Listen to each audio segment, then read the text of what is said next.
Bonjour à tous, bienvenue sur cette émission sur laquelle je partage mes lectures, mes coups de cœur littéraires. Après, ce ne sont pas toujours des coups de cœur, mais j'aime partager avec vous les livres que je lis dans la semaine. Et aujourd'hui, je vais revenir sur un auteur que j'ai déjà présenté, Régis Chaperon, mais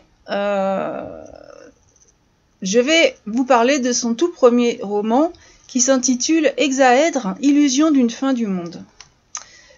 Si vous êtes abonné au blog, je fais un retour de lecture en général chaque lundi. Ça m'arrive de ne pas avoir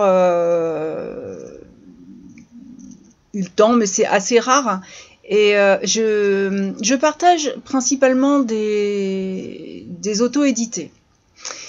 Et j'ai découvert Régis Chaperon avec Icare, qui est quand même son 11e roman, donc j'en avais jamais entendu parler avant.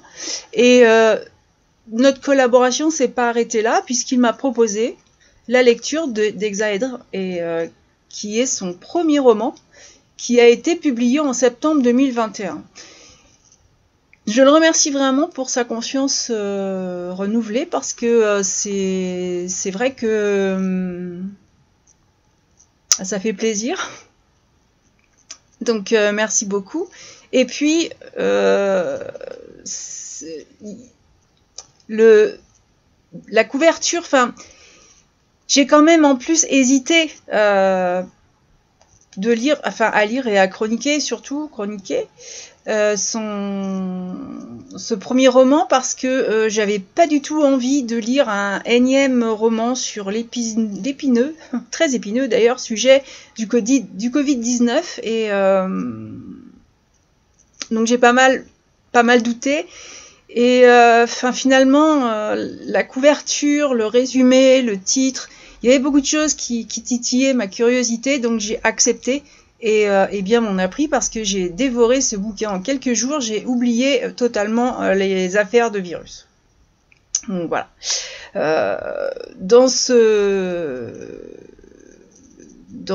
roman, le confinement, je dirais, est un prétexte pour aborder des thèmes qui sont beaucoup plus profonds et qui m'ont touchée.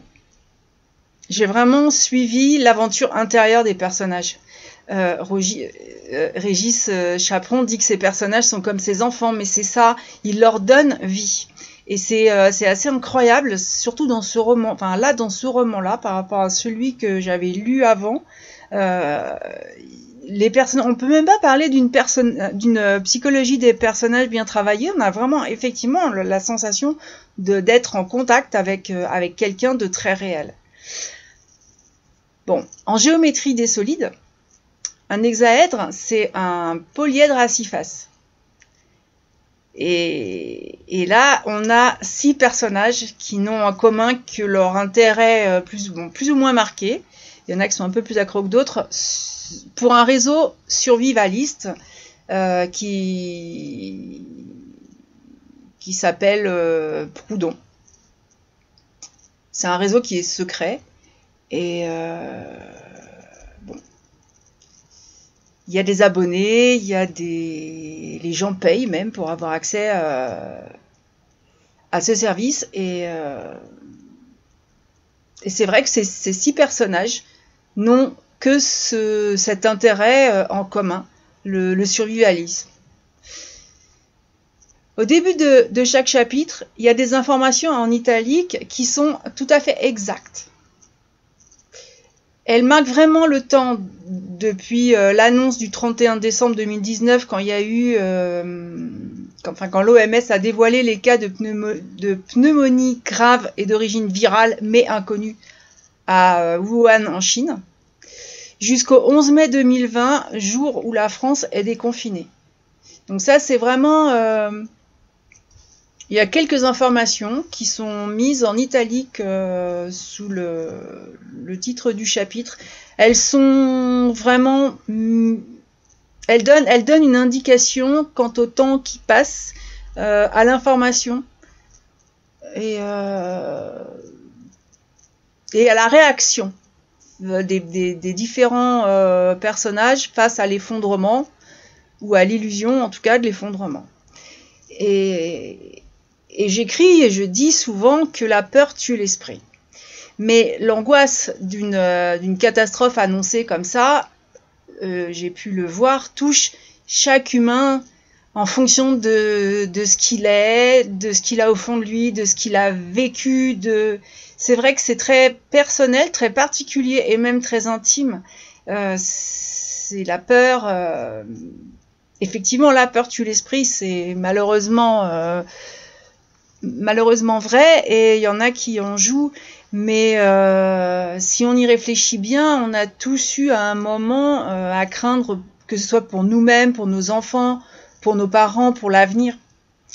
Alors si on revient sur notre chemin de vie, ben je pense que chacun de nous a fait ses propres choix face à l'annonce de l'arrivée de ce virus inconnu. Depuis, nous l'avons... Bon, moi je l'ai vu, j'avoue, j'ai oublié, mais il y en a qui restent avec un masque à disposition, qui anticipent par un traitement, ou disons qu'ils vont anticiper une arrivée de virus, y compris la grippe. Mais cette crise, elle a quand même changé le cours de nos vies, parce que c'était assez particulier, il y a eu une pause forcée et un bouleversement de nos habitudes, qu'elles soient personnelles ou qu'elles soient professionnelles. Même ceux qui n'étaient pas touchés par le confinement, parce que effectivement, c'était un semi-confinement, c'est quand même un bouleversement. Donc que nos actions soient dirigées par la peur ou par la réflexion, par des rencontres, ou au contraire une séparation, c'est quand même la notion de liberté qu'aborde ici Régis Chaperon. Ces personnages nous offrent, moi j'ai trouvé un voyage au centre d'eux-mêmes. Alors c'est un voyage initiatique pour certains, c'est philosophique pour d'autres, mais en tout cas, ce sont des personnages dans lesquels on se retrouve quelque part. Chacun va se retrouver, parce que, comme je l'ai dit avant, ils sont tellement vivants. C'est moi, en tant que lectrice, ça a été une expérience magnifique, parce que moi, j'avais un peu la crainte du sujet, mais c'est vraiment loin de toute polémique. Et l'auteur m'a offert toutes les possibilités du libre arbitre, et d'ailleurs la beauté des sentiments qui en découlent. C'est, encore une fois, il y a l'effondrement, il y a la volonté de survivre, de protéger, mais c'est une aventure humaine. Tous les protagonistes vont bien sûr réagir à l'annonce du virus, mais comme le dit le titre, n'est-ce pas l'illusion d'une fin du monde? C'est une bonne question. Un réseau qui est mis en place par un groupe qui se prépare un peu chaque jour à une possible attaque d'où qu'elle vienne, donne des informations à ses membres, ainsi qu'une solution d'ailleurs, mais pour laquelle il y a beaucoup de prétendants et peu d'élus. Déjà, ça c'est pas... Vous allez voir que du coup, tout se passe pas forcément comme on veut, et chacun à sa façon cherche un refuge. Alors il y a cette mère qui s'éloigne de la capitale avec son fils, il y a cette jeune femme qui était très heureuse dans la vie communautaire, qui vivait au sein d'une ZAD, mais qui tout à coup remet en cause ses choix, parce que cette communauté a quand même un conseil, et que sa liberté va à l'encontre de ce qui est imposé par le conseil. Donc là où elle se sentait libre, vous allez voir que tout n'est pas toujours rose. On a un mari qui violente sa jeune épouse, il y a celui qui oublie sa famille parce que sa peur va le pousser à construire une survie illusoire, et qui vit jamais dans l'instant présent. Donc dans l'intimité du confinement, je crois que les esprits cogitent et tous vont connaître un grand bouleversement. Les personnages vraiment... les personnages vous offrent une extraordinaire... un extraordinaire feu d'artifice de possible. C'est possible. Et ça, j'avoue que quand même, l'auteur a une plume qui est très addictive.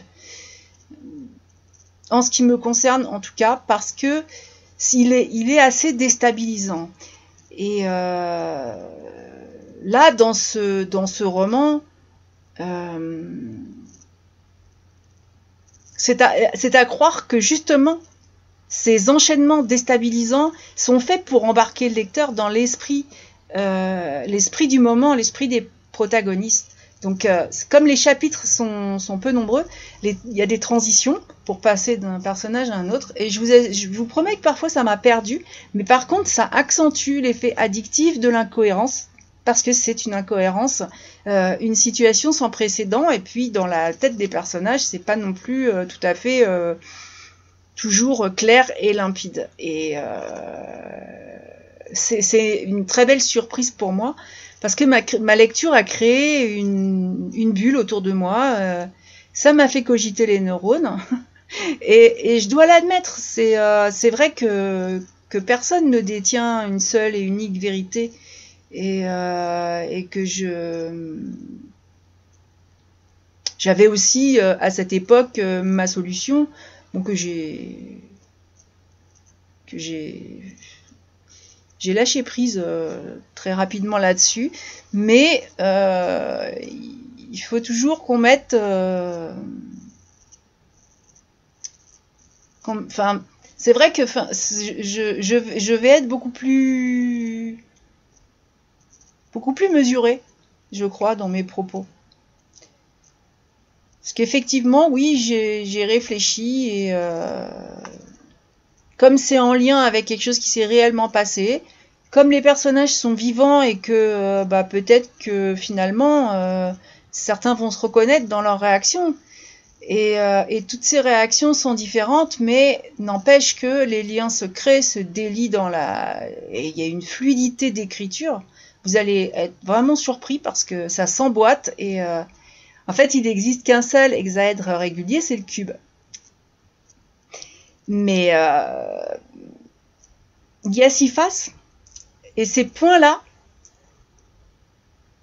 sont reliés dans la nuance de cette géométrie quand même singulière. Et c'est, à mon avis, un roman à inclure dans votre PAL, dans votre wishlist de Noël, dans ce que vous voulez, parce que c'est un roman qui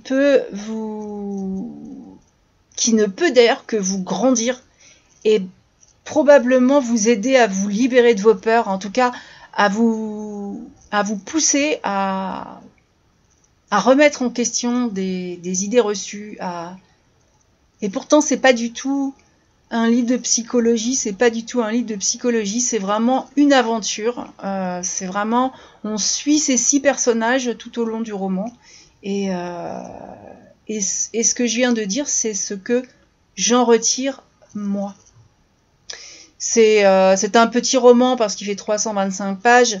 Et moi, je l'ai lu vraiment très très vite. C'est quelque chose qui m'a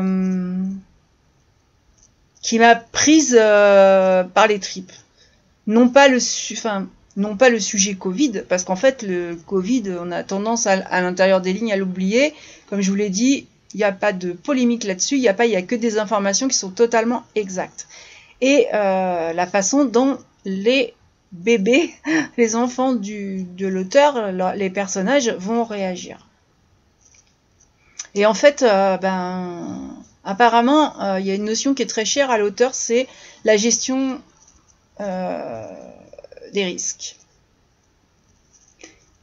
Et c'est vrai que dans Icar, on retrouve aussi le côté catastrophe, réaction, protection, par rapport à un tout autre sujet, mais aussi par rapport à ce qui existe. Donc, c'est pour moi, moi en tout cas, je me suis penchée de plus près sur sa bibliographie, parce que Régis Chaperon, pour moi, est un auteur à suivre. Si vraiment, parce qu'il a quand même une bibliographie impressionnante en peu d'années, mais s'il développe les sujets de cette façon-là, à chaque fois, il sème la graine de la réflexion, et pour moi, c'est très important. C'est-à-dire que on ne donne pas comme ça une opinion ou une connaissance, une pseudo-connaissance, non. C'est vraiment... c'est comme un questionnaire à choix multiples, mais vous n'avez pas des cases, vous pouvez mettre votre propre case. Et ça, moi, j'ai trouvé ça vraiment, vraiment fabuleux. C'est vrai que ce sont des romans qu'on a envie de faire, qu'on a envie de lire, de relire, de faire lire, et de conseiller parce qu'on a tous besoin de remettre parfois nos compteurs à zéro, et oui, et ça permet, alors, apparemment, l'auteur a commencé à écrire avec le confinement, la crise sanitaire. Enfin, disons que ça a changé, il a publié ce qu'il avait déjà écrit, mais